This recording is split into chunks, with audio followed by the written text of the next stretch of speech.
어느 부자 그도인이 가난한 성도를 자기 집에 초청해서 자기 집을 보여주면서 자랑을 합니다.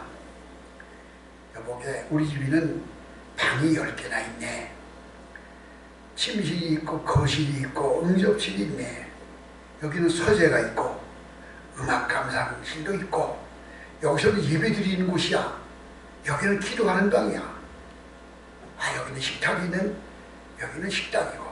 이렇게 자랑을 늘어놓습니다. 방이 10개가 있다는 거예요. 그러니까 이 가난한 성도가 대답하기를, 예, 그렇습니까? 우리 집에도 이런 집은 다, 이런 방이 다 있습니다. 우리 집에 이런 방이 다 있습니다. 그러니까 이 부자가, 아, 그래? 당신 집도 꽤 큰가 보군. 그랬어요. 그러니까 이 가난한 성도가 말하기를, 아닙니다. 우리 집은 한 방에서 이 모든 것을 다 합니다. 그러더래요. 우리 집은 침실이 거실이 되고 응접실이 되고 기도실도 되고 여기서 성경도 읽고 여기서 음악 감상도 하고 다 합니다. 라고 말하더랍니다. 사람의 생명은 소유에 넉넉하게 있는 것이 아닙니다. 사람의 생명은 소유에 넉넉히 있는 게 아닙니다. 예수님 말씀하시기를 삼가 모든 탐심을 물리치라. 사람의 생명이 그 소유에 넉넉한 데 있지 아니하니라.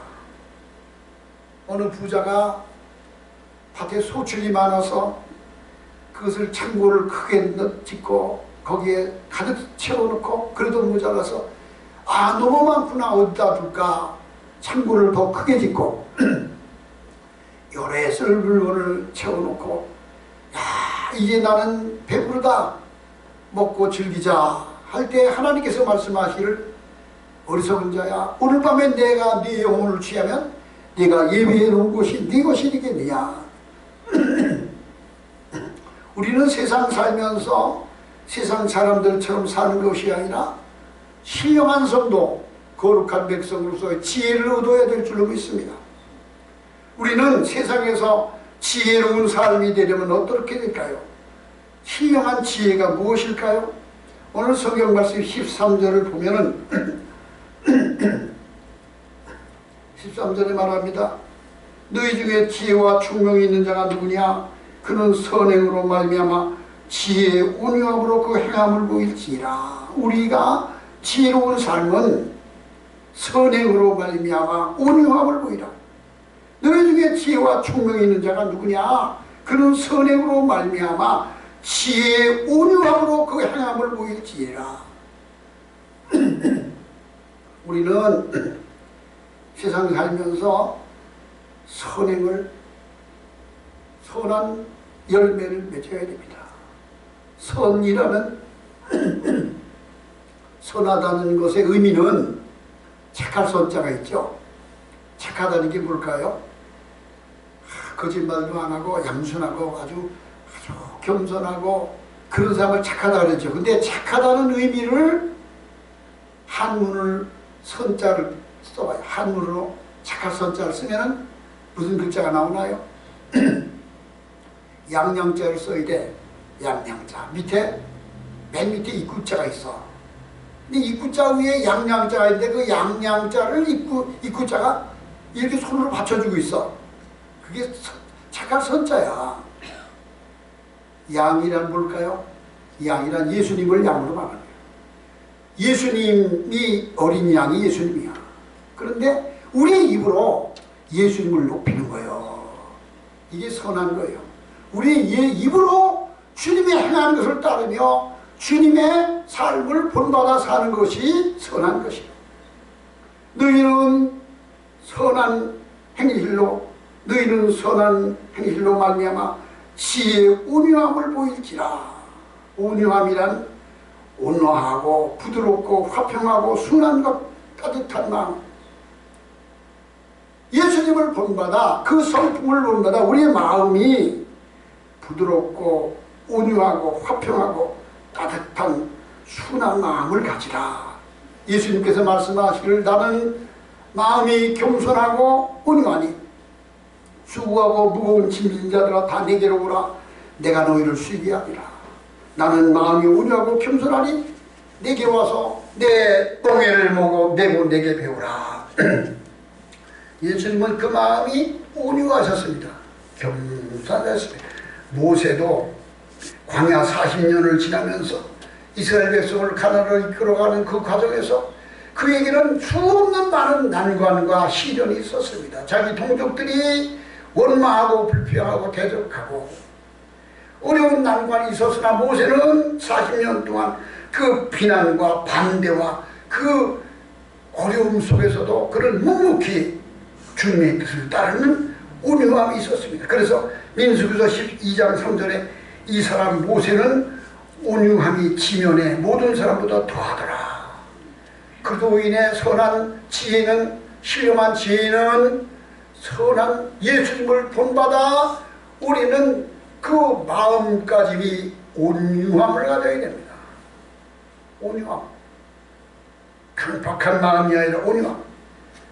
마태복음 5장 5절에 온유한 자는 복이 있나니 그는 땅을 기업으로 받을 것이며, 하나님이 주시는 신령한 지혜, 거룩한 지혜는 선행으로 말미암아 그 온유함으로 너희 착한 행실을 나타내 보이라. 우리는 예수님을 닮아 선한 행위로 온유함을 나타내라. 야고보서 1장 21절에 그러므로 모든 더러운 것과 넘치는 악을 내버리고 너희 영혼을 능히 구원할 바 마음에 심겨진 말씀을 온유함으로 받으라. 우리 그리스도인들은 하나님이 준 지혜로 살아야 하는데 그 지혜는 선행으로 말미암는 지혜, 온유함으로 살아가는 거예요. 금요일이 여기는 마태복음 5장에 나오는 팔복 중에 금요일이 여기는 자는 복이 있나니 저희가 금요일이 복을 받을 것이며, 따뜻한 마음을 가진 사람은 긍휼을 가진, 제가 어린이들을 돕는 그 가나안 나라에 있는 아이들을 돕는 사업을 컴패션이라고 합니다. 컴패션이라는 단어의 의미는 긍휼이야, 긍휼. 어린이들을 돕는 것은 우리의 마음이 그 가난한 아이들에 대하여 마음에 아주 안타까운 마음, 긍휼의 마음으로 저들을 돕는 거예요. 의무로 하는 것이 남에게 과시하고 보여주려고 하는 게 아니라 우리는 다른 사람을 위하여 따뜻한 마음, 안타까워하는 마음, 불쌍히 여기는 마음, 그런 마음, 그게 긍휼이야. 하나님은 우리를 긍휼히 여기십니다. 하나님 앞에 우리 자신을 들여다보면, 우리를 분석해보면 우리는 하나님 앞에 설 수도 없고 그 앞에 나갈 수도 없는, 말도 할 수 없는 부끄러운 추하고 그런 어리석고 미련한 인생이 지나지 않는데 하나님은 우리를 긍휼히 여기 불쌍히 여기십니다. 불쌍히 여기십니다. 실수하고 넘어져 불쌍히 여기십니다. 죄를 짓고 잘못된 길을 가고 하나님을 대적하고 불평해도 하나님은 오래 참고 기다리고 불쌍히 여기십니다. 그러니까 우리는 하나님의 사람, 지혜로 사는 사람은 온유함이며 긍휼함이 풍성한 사람입니다. 가끔씩 TV에 나오는 거 보면은 그 아프리카의 어린이들을 도와주자는 그런 광고가 나오잖아요. 뭐 기아 대책을 하든지 뭐 한다면서, 그러면서 거기 나오는 게 뭐가 나오나요? 그 흑인 아이들이 플라스틱 물통을 넣고서 2km, 4km까지 걸어가요. 물이 없어요. 물이 가서 물이 넘치면 땅을 파요. 땅에 물이 고면 거기서 그 흙탕물을 그냥 담아서 그걸 가지고 가요. 어떤 아이는 시금치까지 더러운 물을 담아서 그걸 그냥 마셔요. 그냥. 그러니까 그 아이들, 그런 사람들은 병이 끝이지 않고, 그런 걸 보면서 우리는 무슨 생각이 나요? 어떻게 저것을 먹고 사느냐, 인간이. 저걸 먹고 어떻게 저 병이 안 됐나. 그 마음가짐이, 가슴이 아파지는 것, 이게 긍휼한 마음이요. 다른 사람이 병든 사람이 있어요. 예수 안 믿고 죄짓고 타락하고 멸망하는 사람을 바라볼 때 그 영혼을 바라보고 안타까워하는 마음, 이게 온유함과 긍휼함, 주님을, 예수님의 마음을 담고 사는 거예요. 우리는 언제나 다른 사람을 바라볼 때 그 사람이 무슨 명품 옷을 거쳤는가, 어떤 좋은 차를 타는가, 돈이 얼마나 많은가 그거를 보는 게 아니라 그 사람의 속사람을 들여다보며 저 사람 속에 생명이 있을까? 저 사람이 영원한 하나님을 알까? 구원이 준비되어 있는가? 이것을 파악하고 들여다볼 수 있는 마음 눈을 가지고 그 사람의 영혼을 바라보고 불쌍히 여기는 마음, 긍휼의 마음을 품고 사는 것이 하나님이 주신 지혜의 삶입니다. 지혜의 자세입니다. 우리나라에 김혜자라고 하는 탤런트가 있어요. 그 옛날에 그 전원일기의 김회장 집에 그 최불암 씨의 부인으로 나오던 게 김혜자예요. 이 김혜자는 뭐 한국의 뭐 엄마나 어머니라고 부르는 그런 대표적인 그 여자가 41년생이에요. 나이가 지금 뭐 80이죠. 80 하나가 됐나. 그런데 얼마나 진실한 그리스도인이었는가. 아프리카에 가서 한번 보니까 그들의 그 사는 모습을 보고 너무 가슴이 아파서 자기의 전 재산을 다 바쳐서 그 아이들을 돕는 일에 자기의 생명을 다 건강 시간을 다 투자해서 그냥 자기의 모든 걸 다 투자해서 그 아이들을 품에 안고 그 가난한 아이들을 돕고 이것으로 눈물을 흘리며 거기에서 마음의 기쁨과 평화를 누리고 하나님의 위로가 있는 거예요. 성경에 뭐라 그랬어요? 가난한 자를 돕는 것은 여호와께 구워주는 것이라. 가난한 자를 도와줬어요. 그것은 저 사람이 나에게 갚아줄 수 있는 그냥 받으면 끝나. 근데 내가 준 것이 그 사람이 나에게 갚지 못하는 것이 있어. 그럼 그것을 하나님께서 내가 가난한 자를 도와줬냐? 그것은 나에게 구워준 것이다. 내가 갚아주마. 하나님이 우리에게 갚아준다는 거예요. 우리는 세상에서 하나님을 바라보고 사는 삶이 되어야지 세상적인 삶이 되는 것이 아니에요. 두 번째로는 하늘의 지혜로 사는 사람은 바로 부패한 것, 썩어질 것을 버리고 신성한 성품에 참여하는 자가 되는 것입니다. 요즘 새벽기도에 공부하는 베드로후서 1장에 나오는 말씀입니다. 썩어질 부패한 것을 버리고 신성한 성품에 참여하라고 말씀합니다. 세상 사람들은 유한적인 것, 물질적인 것, 세상적인 것에 집착하고 거기에 치중하고 있습니다. 이 세상적인 것은 다 부패하고 썩어질 것입니다. 권세가, 재물이, 명예가, 모든 것들이 다 부패할 것입니다. 세상 사람은 다 거기에 치중하고 있습니다. 우리는 썩어질 것을 버리고 신령한 것을 추구하고 신령한 것을 소중히 여기고 신령한 것을 따르는 마음을 가져요. 오늘 성경 14절에 그러나 너희 마음에 독한 시기와 다툼이 있으면 자랑하지 말라. 진리를 거스려 거짓말하지 말라. 이러한 지혜는 위로부터 내려온 것이 아니오 세상적이요 전업적이요 마귀적이니. 세상적인 사람, 하나님을 모르는 사람들, 부패한 썩어질 것을 추구하는 사람들은 시기와 다툼, 거짓말을 거스리는 것이 가득 찹니다. 그래서 사자처럼 담대하다는 말씀은 거리낌이 없는 사람이 사자처럼 담대한, 사자는 무서울 게 없어. 자기보다 더 강한 자가 없어. 그러니까 어디 가든지 당당한 거야. 하나님을 의지하는 의인은 사자처럼 담대하다는 말씀은 내가 어디를 가도 부끄러움 없으면 당당한 거예요. 그게 사자처럼 담대한 거예요. 근데 뭔가 캥기는 게 있어. 저 사람이 내 약점을 알아. 나 뒷조사를 해가지고 나의 비질을 다 그러면 그 앞에서는 길을 못 펴는 거예요. 이게 사자처럼 담대하지 못한 거예요. 전광 목사님이 국민혁명당에서 뭐라고 해요? 우리나라 정치인들 가운데 중국 돈을 받지 않은 정치인은 국민혁명당밖에 없다. 그 말이 무슨 말이에요? 한국의 정치인들 모두 다 중국인이 돈을 받지 않은 사람은 없다는 거예요. 정치인 여당 야당 다 해서. 그러니까 중국이 아니라 담대하지 못한 거예요.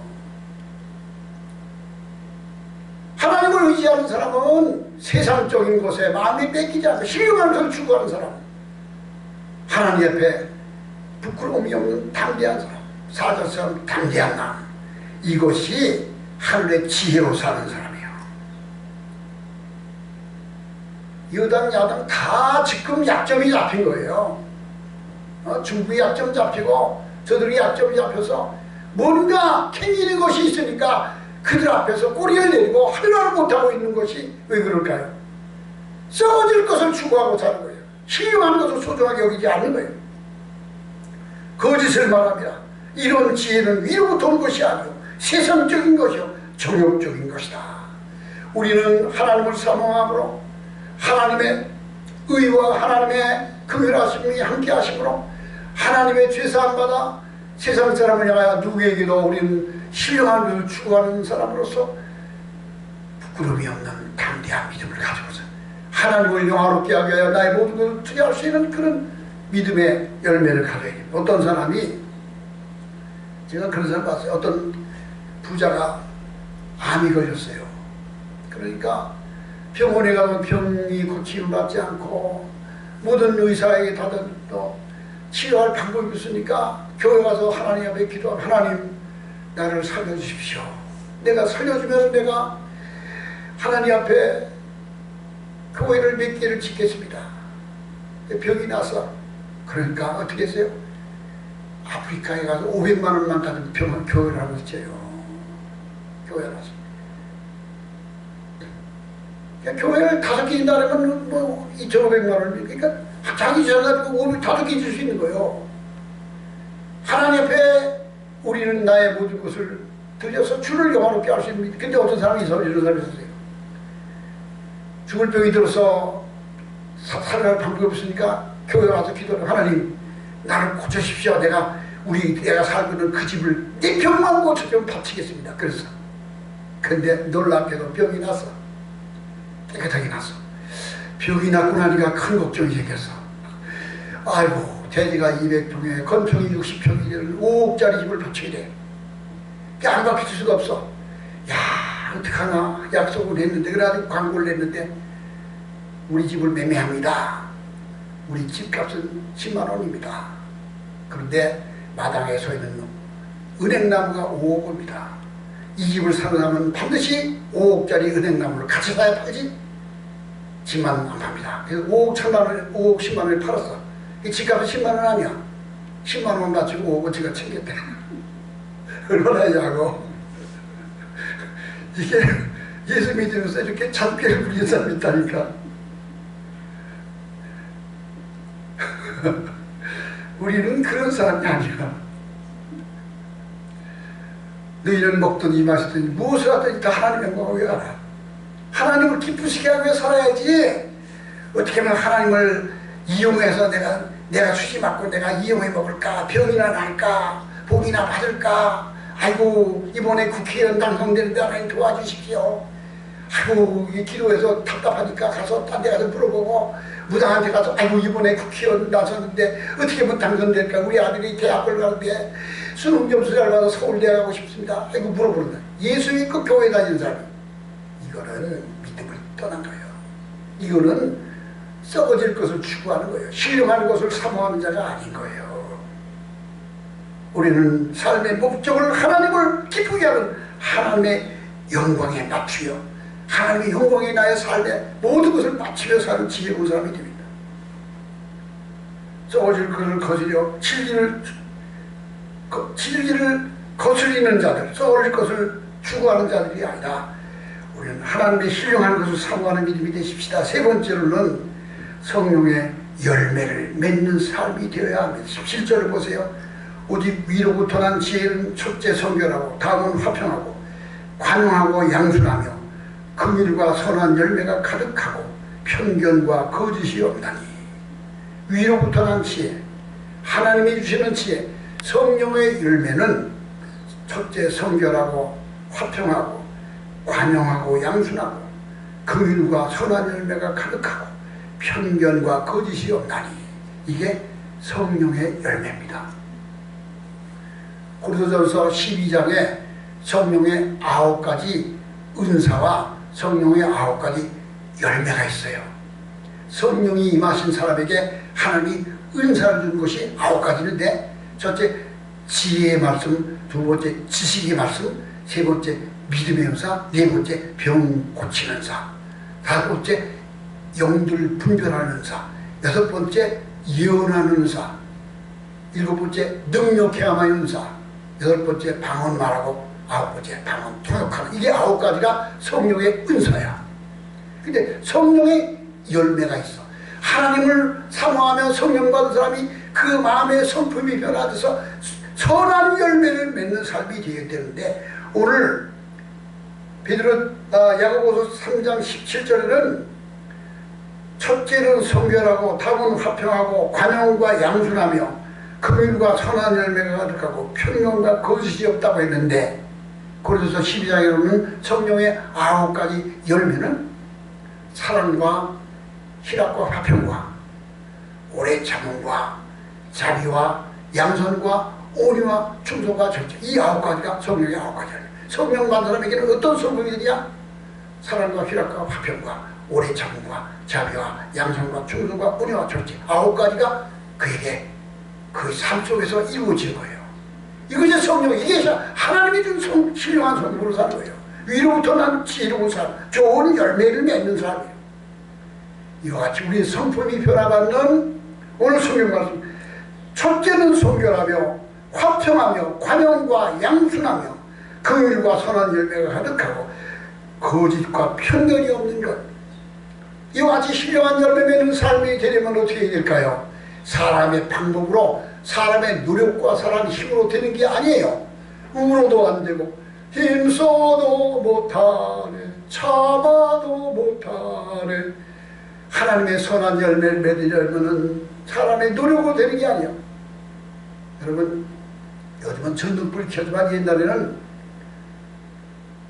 등잔불 켜서, 등잔불 아니면 유리와 여기에 호롱뼈를 켜죠. 매달아요. 거의 소기를 담아두고 심지에다가 성냥불을 탁 켜가지고 이렇게 들고 불을 붙이면 그게 전등불을 대신했어. 미국에서도요, 에디슨이 전등을 발명하기 이전까지는 미국 사람들 모두 다 소기 가지고 불 켰었어. 에디슨이 전등을 발명한 거예요. 에디슨이 전기를 가지고 어떻게 이 호롱불을 대신하는 방법이 없어. 기도하고 연구하고 어떻게 전기를 가지고 빛을 밝힐 수 없을까? 천둥 번개에다 뻗쳐서 확 빛나. 저것을 밝혀서 그래가지고 연구하는데 전기 마이너스 플러스를 철사에다 통과시켜서 다 끊어져요. 마지막에 텅크스텐에다가 탁니까 끊어지 않고 확 걸렸어. 그래서 전등이 발견된 거, 발명된 거예요. 여러분, 성냥불은 켜서 10초를 못 가. 켜서 얼른 호롱불에다 불을 붙여야 불을 밝히는. 성냥불을 켜봐, 그거 가지고 불을 밝힐 수 있나? 10초도 안 간다니까. 근데 호롱불에다가 심지에다 딱 붙여놓으면 밤새도록 가도 꺼지지 않아. 왜 그럴까요? 심지가 밑에 있는 석유를 빨아 올려서 연료가 있어서 공급돼서 불을 밝히는 거예요. 우리가 하나님의 선한 열매를 맺으려면 내 힘으로 되는 게 아니라 하나님의 성령이 함께 하신 하나님의 은혜가 내 안에서 나를 주장하여 나를 통하여 나타나실 때 성결하고 화평하며 관용하며 양순하며 긍휼과 선한 열매가 가득하며 편견과 거짓이 없다니 이와 같은 성품으로 변화받게 되는 줄로 믿습니다. 이것이 하늘로부터 난 지혜, 신령한 열매입니다. 헌신, 충성, 하나님 앞에 헌신할 수 있는 것, 이것은 사람의 노력으로 되는 게 아니에요. 하나님이 그 속에 성령으로 그 은혜를 공급하실 때 호롱불에서 석유가 공급돼서 밤새도록 불을 밝힌 것 같이. 그러나 그는 거기에는 분명히 용기와 결단이 있어야 됩니다. 그리고 담대한 도전이 있어야 됩니다. 헌신의 좋은 열매란 어떤 열매일까요? 나는 하나님 앞에 충성할 거야. 나는 하나님 앞에 기도 많이 할 거야. 나는 말씀대로 순종할 거야. 아무리 결심해도 행동하지 아니하는 것은 소용없는 거예요. 그래서 행함이 없는 믿음은 죽은 믿음이야. 영혼이 떠난 몸이 죽은 것 같이 마음만 먹고 있으면 아무 의미가 없어요. 행동해야 돼. 그러니까 우리는 하나님께 헌신하고 하나님의 믿음으로 실천하기 위해서는 내일 할 것이야, 차차 나중에 이 다음에 이렇게 미루는 것은 절대로 헌신이 될 수 없어요. 내일이 아닌 지금 당장 기꺼이 순종하기 때문에 헌신의 마음을 가지고 나가. 아름다운 열매 맺지 아니하는 나무마다 지켜 불에 던지나니 이름으로 그 열매로 그들을 알지라. 우리는 하나님 앞에 선한 열매를 맺기 위해서 담대함을 가지고 용기를 가지고 두려워하지 않고 도전하고 실천하는 믿음을 가져야 됩니다. 요즘은요, 이게 세상이 이상하게 돼가지고 자동차를 타서 물도 마시지 말고 시내버스고 뭐 기차고 뭐고 전철이고 간에 거기 타서는 음식 먹지 마세요. 이거 방송이 날마다 물도 마시지 말고. 아니 이마트에 가면 사람이 그냥 달박달박 어떻게 버스 타고 물 마시죠. 어제 제가 201번을 타고 저기 탄당동을 가야 될 일이 있어. 프린트 잉크를 사려고 갔고요. 성남동 약국 앞에서 제지 앞에 탔어요. 그래 보니까 그게 몇 번인가 101번이야. 여기 대성고등학교 앞에서 출발하는 걸 타는데 대성여고 학생들이 삐끗 쳤어. 너무 좋아하는데 설교를 했어. 마스크 다 쓰고.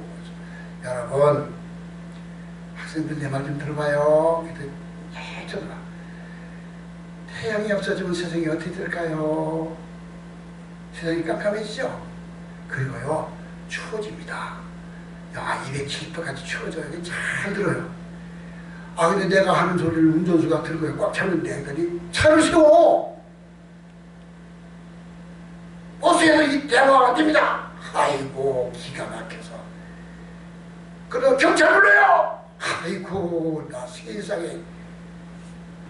아니, 조용조용히 말하는데 그게 거기도 들었어. 버스에서 대화하면 되겠죠. 아니, 버스 타고도 대화를 못합니까? 안 됩니다! 아이고, 세상이 이렇게 돼버렸어. 이게 말도 안 돼. 그리고 거리에 다니는 사람들 마스크 벗으면 안 된대. 길거리에서는요, 마스크 벗는 건 길거리에서는 감염이 안 된다니까. 길거리에서 무슨 감염이 돼? 실내에서는 감염하는 마스크 쓰라고 그랬지. 사실은요, 지난 18개월 1년 반 동안 통계가 나왔는데 코로나로 사망한 자 숫자가 정확하게 18명입니다. 다른 사람은 다 기저질환. 이미 그 사람은 나이가 많아 다른 병으로 죽을. 근데 코로나 백신을 맞고 죽은 사람은 한 900명 돼. 백신 맞고 사망한 사람은 900 몇 명이 되고 코로나로 사망한 자가 정확하게 18명 통계가 나왔다니까. 백신을 맞아서 후유증으로 지금 반신불수가 되고 문제 있는 사람 몇천 명이야. 그러면 코로나보다 백신이 훨씬 위험한 거예요. 근데 세상은 그냥 제가 어디 가서 이렇게 걷다가 지나가는 사람 만나서 제가 인사를 했어요. 안녕하세요. 근데 마스크를 내리고 안녕하세요 했더니 이 사람이 그러더라. 그랬더니 마스크 다 쓰고 예의를 지키세요. 이러고 지나가더니 제가 지나가는 사람한테 나보다 젊어 그래서 지나가서 안녕하세요 그랬더니 저만이 가서 마스크 다 쓰고 도대체 예의를 지키세요. 이러고 가더라고. 길거리 가는데 공원을 지나갔는데 내가 세상이 참 희한한 세상이 됐다. 희한한 세상이 됐어. 아니, 그러니까 세상 사람들이 다 마스크 안 쓰면 코로나가 금방 걸린 줄 아는 거야, 이게 웃기는 나라가 돼버렸어, 이게 지금. 우리는 참 이런 우스고 꽝스러운 시대를 살고 있어, 지금. 코로나에서 사망했다는 사람들은 옛날에 독감 걸려 죽고 감기 걸려 죽은 사람들은 전부 다 코로나에 갖다 지금 거기 사망자 늘려는 거예요. 그거 빼버리면 감기 환자, 독감 환자, 죽은 자 하나도 없어. 다 넘어가기 때문에 이게 웃기는 나라가 돼버렸어. 근데 백신 맞아가지고 후유증 오고 백신 맞아가지고 병들 전신불수되고 뇌손마비처럼 돼버리고 젊은 사람들이 고등학생들이 이게 이런 나라가. 그래서 외국에서는요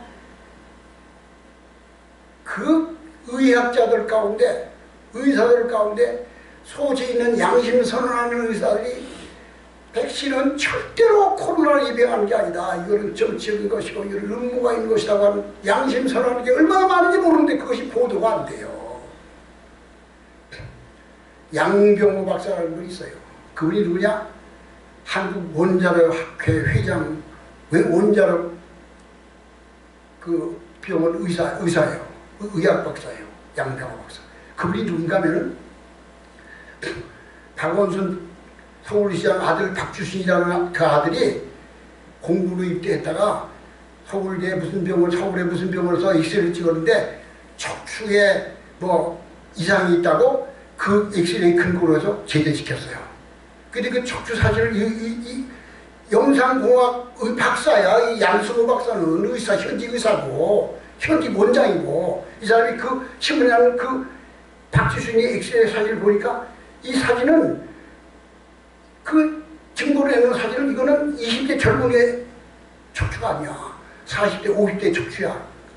그게 자기가 양심선을 이거는 절대로 20대 젊은이의 엑스레이 사진이 아니다. 그리고 그 박주신의 이빨 사진을 찍었는데 아말감으로 이빨 떼운 게 10몇 개가 있어. 절대로 박주신이 사진이 아니다 그랬어요. 아니 박원순의 아들이 그 아말감 쌍으로 가지고 이빨을 했겠어. 근데 척추가 40대, 50대 척추이며 골절이 그 말했다고 박원순이가 양승호 박사를 고소를 했어. 그래서 법원에서 박원순이 편들어가지고 양승호 박사에 뭐 벌금 몇백만 원 나왔어. 그게 사실인데 그러니까 양승호 박사가 상고하면서 박주신이를 데려와서 다시 검사하자. 본원 앞에서. 그러면 증거 나타나야 되냐. 뭘 따지느냐 자꾸. 박주신이가 당장 그래서 법원에서 박주신이 영국으로 갔어. 어딘지 모르는데 박원순이는 내 아들이 어딘지 내가 소지를 몰라서 연락도 못했는데 이 양승호 박사는 그 박주신이 불러다가 엑스레이 의사도 보고 판사 보는 데서 엑스레이 찍어서 진짜인지 가짜인지 보자고 했는데 안 와. 그리고 박원순 죽었어. 그 양승호 박사가 뭐라는지 아세요? 코로나는 이거는 백신은 정상적이 아니라는 거예요. 그래서 양승호 박사 나이가 많지 않은 젊은 현직 의사의학 박사냐 아주 영상공학의 최고권위자예요. 그 사람이 고소당해가지고 시험 잡고 지난번 자기 아버지 박원순이 장례지고 왔잖아. 그러니까 네티즌들이 박주신한테 너 당장 가서 엑스레이 찍어라. 너 당장 근데 한치고 도망갔어. 이게 이 세상에 지금 그 양승호 박사 뭐라고 아세요? 지금 이 나라는 거짓이 다 덮었어. 다 덮었어. 세상이 어떻게 이렇게 돼버렸는지 몰라. 이것이 지금 우리가 살고 있는 이 현실의 모습입니다. 네 번째로 진실한 그리스도인의 지혜는 그의 삶을 통하여 화평을 가져오는 것입니다. 오늘 18절에 보면 화평에 하는 자들은 화평으로 심어 의의 열매를 거두느니라. 화평이란 뭘까요? 유대인들은 사람과 만나면 인사가 샬롬합니다. 샬롬이라는 평화라는 뜻입니다. 행복하세요. 평안하세요. 당신에게 축복합니다. 좋은 일이 있으세요. 라고 샬롬이라고 서로 인사를 합니다. 우리 그리스도인의 하나님이 주시는 신령한 지혜는 그 마음에 평화가 가득한 거예요.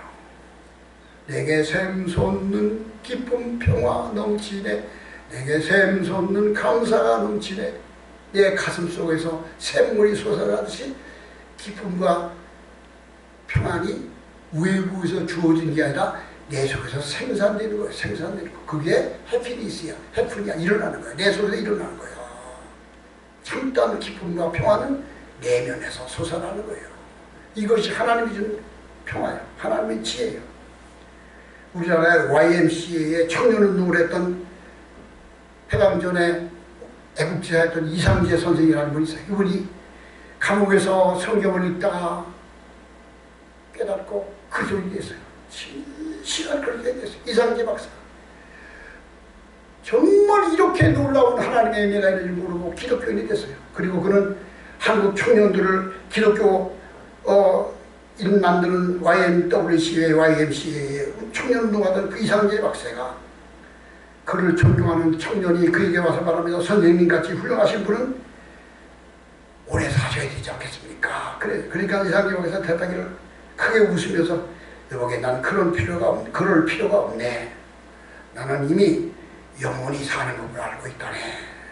라고 합니다. 그게 뭘까요? 예수 안에 사는 거예요. 믿음 안에 사는 것이 영원에 사는 거예요. 재물을 잃는 것은 조금 잃는 것입니다.